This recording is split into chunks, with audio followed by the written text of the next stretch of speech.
pagkos, ang iyang tubo, ang iyang pagkabanang sa all of this one. Amoy na yung tutuon na nakakagsama. Hindi like comfort, kundi victory.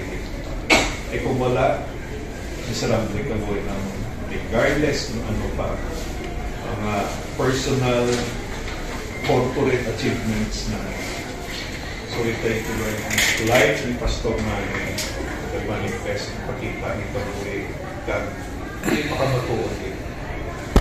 Even sa iyang kasakit, kagabunday, ang imong sovereign grace, padayon nga nag-envelope, nagahapos, nagahatan siya sa matutuon, mataglaon, sa piyak, sa sinino mga kabundayan, sakit, na adlaw-adlaw nagapupot sa iya mga ulon, sa iya mga nerves, sa iya mga ulong, tanan, makitag. Yet, nagiging balipayon siya. Gabay pa, Lord, natagsa-tagsa sa mga narito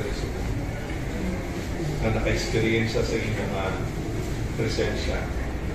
Pagpadayon yung pag-ikot sa muli mga gospel sa ano na pag-ikot. Pagpadayon ka, Lord, ma-assured, magiging komportable, magiging matutong sa imo mag-kumisa sa inyong sa Kristo sa Diyos.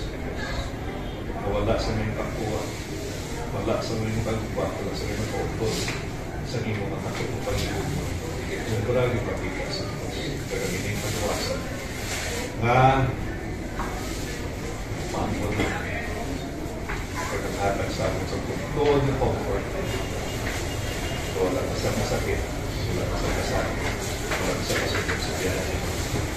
So, Ginoo, salamat din sa pagpabakod mo sa mga ukuran, naglosan, kapuhan, na siya mismo, Lord.